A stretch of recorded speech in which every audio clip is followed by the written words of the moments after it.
We've got a table of values for f of x, f prime, and so on, and we know that g of x equals x times f prime.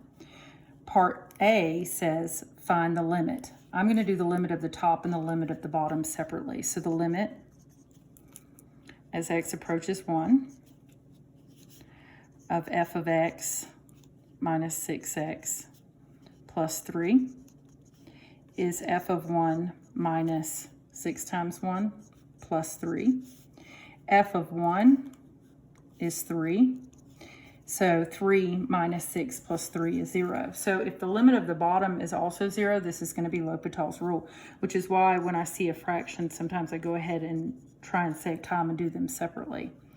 Of 3 times f prime of 2x minus 3 times cosine of 2x minus 2 minus 6x is 3 times f prime of 2 minus 3 times cosine of 0 minus 6 times 1. So f prime of 2 is 3. 3 times 3 is 9. Minus 3 minus 6 is 0. So because the limit of the top equals 0 and the limit of the bottom equals 0, that means I can use L'Hopital's rule. So this is now going to be the limit as x approaches 1. The derivative is going to be f prime of x minus 6 over 3 is a constant, so it comes along for the ride. The derivative of f prime of anything is f double prime of anything times the derivative of anything. Minus 3, the derivative of cosine of anything is negative sine of anything times the derivative of anything minus 6.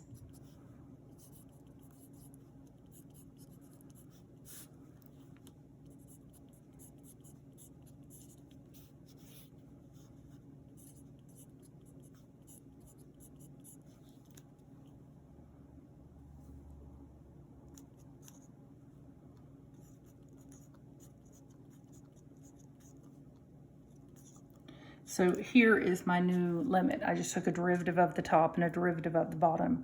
But the bottom had the chain rule in it, both in f double prime here and in the derivative of cosine of anything.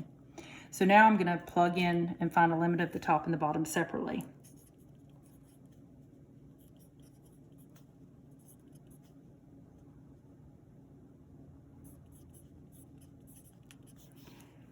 So f prime of 1 minus 6, f prime of 1 is 6, and 6 minus 6 is 0.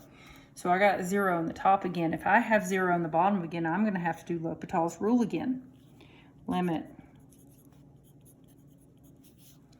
So this is going to be 6 f double prime of 2x plus 6 sine 2x minus 2 minus 6 is equal to f double prime of 2x is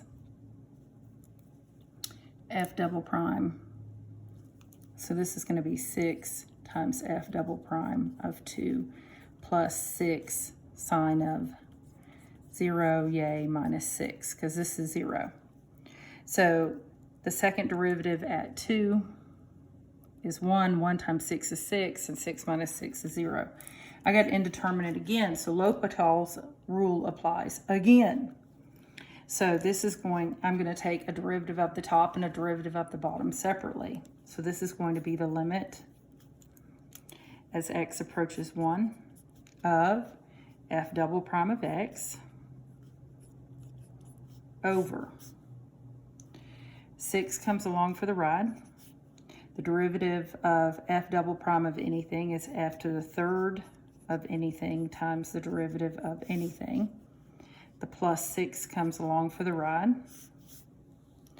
The derivative of sine of anything is cosine of anything times the derivative of anything, and the derivative of 6 is 0. So this becomes the limit as x approaches 1 of f double prime of x over 12 f to the third of 2x plus 12 cosine of 2x minus 2.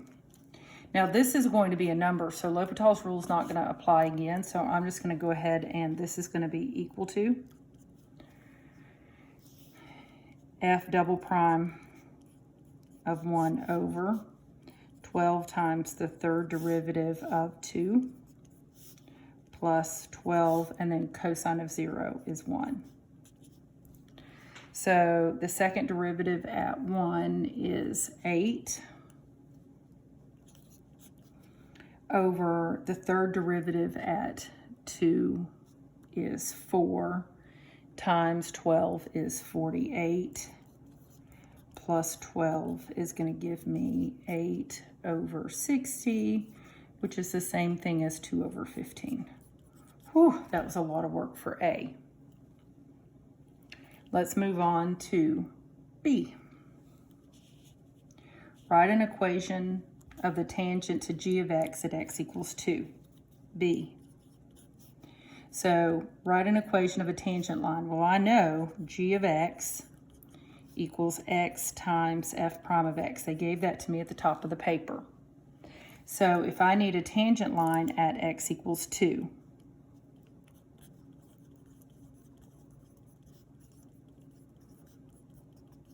then I need a point, which is g of 2, and a slope, which is g prime of 2.